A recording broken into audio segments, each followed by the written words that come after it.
This is Stacy McKibben with the Master Communicator podcast, where CEOs, senior leaders, and C-suite executives share their advice. It's 6 questions in 9 minutes because the best leaders know how to share their ideas concisely and quickly. Let's jump right in. Question number one. In a few sentences, please tell us who you are and what you do. Hi, my name is Matthew Tinney, and I am the owner and founder of Windows Management Experts. My commitment in life is helping others. That's amazing. And Matt, I've had the great pleasure to get to know you a little bit over the last, kind of 6 months and stuff. So I'm really excited to hear some of the things that you have to say. I know that your business has just been going through lots of changes and growth and things like that. So I can imagine you have one or two ideas to share about leading people through change. Absolutely. So, speaking of change, the best part really for me in that is seeing people grow as they're going through change. Yeah. And really, in order to see people grow, we have to first be willing to have that experience ourselves. And actually, I had that experience in September. I had an out of body experience, and on a personal note, like got to nothing, and basically was forced to step down as CEO. Physically, could not do the job, and I let go of control. And when I look back, that was a turning point for me. This wasn't even 4 months ago. And so, the really the second point about change too, is it has to be at the top of the management team. You yourself have to have gone through something to share it with your team. So, you have to be willing and open. You have to be able to see in others what maybe they can't see. So having a mentorship program with people too to help them through change. Maybe they want to grow their roles. That's type of stuff that we're doing now as well. I love that. So the best thing for you is really seeing that growth, and then it sounds like, I mean, were you already kind of giving the advice as well, the piece of advice that you give to other leaders about implementing change, really providing them that conduit to be able to support others? Was that the next piece that I heard you say? Because that's the next Yes. question is, that piece of advice about change for other leaders.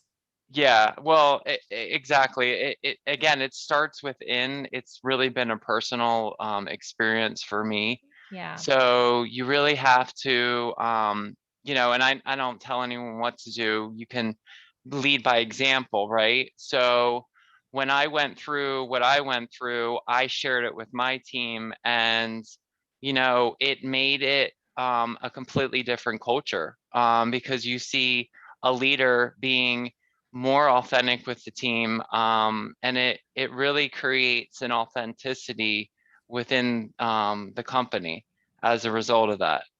Um, at the That's end of the amazing. day, yeah, I mean, the thing is that with real change, it takes real courage and vulnerability. And I'm not going to sit here and say it was easy. It was definitely not. It was a journey.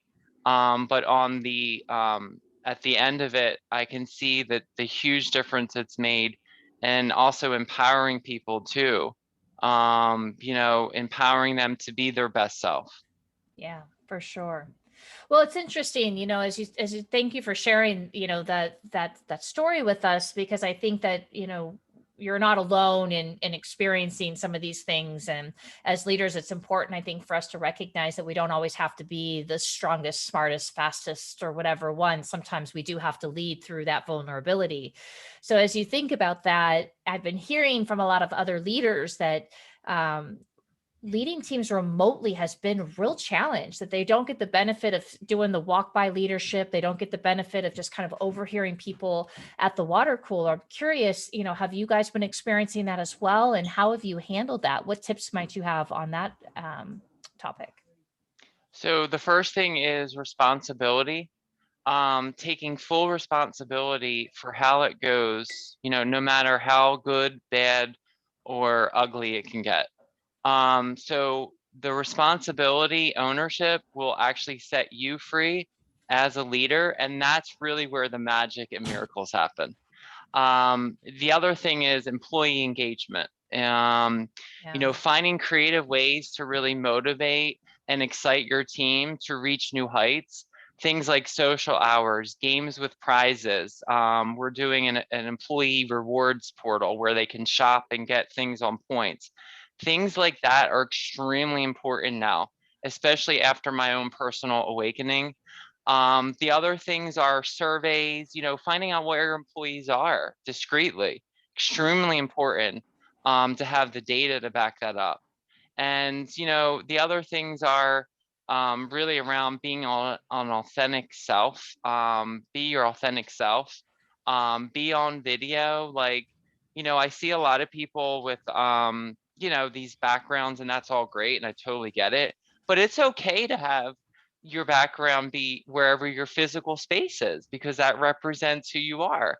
And it tells me a lot about you as a person. So I want to get to know you more, and the best way is to be, you know, show up on video and have kids running and screaming, and wow, you have kids, like, wow, that's so awesome. And like, you build that relationship with your employees. So yeah. Well, and you're hitting on the point here, which is I don't think we can really consider ourselves checked in with somebody when they're attending like a daily team meeting or even a weekly team meeting. And I think that those are so task oriented. And what I'm hearing you say is, you know, you need to actually get that human connection going too, whether it's a game or whether it's fun or whether it's just you reaching out to them and, you know, having some empathy for kind of their current situation. That's what I'm hearing you say in terms of, you know, getting that check in. Yeah, absolutely. So then what daily practice is most important to you as a leader? What do you think is critical for somebody to do on a regular basis? So again, everyone's journey is different. So my journey is really, I'm an energy person. I pick up on people's energy. So before I start my day, I clear my energy through meditation. I then go to gratitude. What am I grateful for?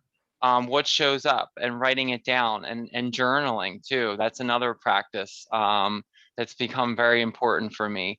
Focusing on what matters, employees over customers, people over profit. That has been hugely game changing for me. Before, it was revenue goals and all these objectives, but what was missing was my passion, which was helping others. So for me, getting focused on what matters, um, also my personal story, sharing it like I am now, extremely important for others to be okay to share their story, because when you're authentic, people get to show up that way. So that's hugely important for me, just being grounded in that. Surrounding myself with people that make me feel good. So for example, if I end a call and I feel down, usually it's trying to tell me something. So I take notes on these things. But really looking at areas where I always start my day with, where do I feel like something is off? And it's usually the areas where I'm not willing to take responsibility for something. Like, these little things, they add up and they chip away at you. So it's really important to have, you know, these things that will get your energy up, right? Your frequency up. So that's my practice right now. So what other successful business leaders like yourself, Matt, should be on this show? In other words, who else should we be paying attention to out there? So obviously, you know, I would say my CEO, Vicky Moore. She is doing an amazing job. She's really taken this business to new heights, and I definitely would like to see her, you know, on this. And she's amazing. The other person was John Mager. He's actually one of our project managers, but John is a perfect example of, you know, helping others. He has been working with us for quite a number of years, and he's always willing to help. And I think that that type of person would be perfect for what we're talking about today. Um, Jeff Platt is a mentor and friend of mine. He's another one. He runs a technology company. He's become a very important, spiritual mentor for me during the last 4 months. And he demonstrates exactly what we're talking about today. And then Kate Heeman, she's also a mentor friend. She runs a technology company. She's another perfect example of what we're talking about today. So those would be 4 people I would highly recommend. Well, that's awesome. I look forward to hopefully having them on the show and things like that. Well, Matt, it's been absolutely a pleasure and a delight to have you here today. I'm always blown away by your authenticity and by your willingness to share. So I really appreciate that.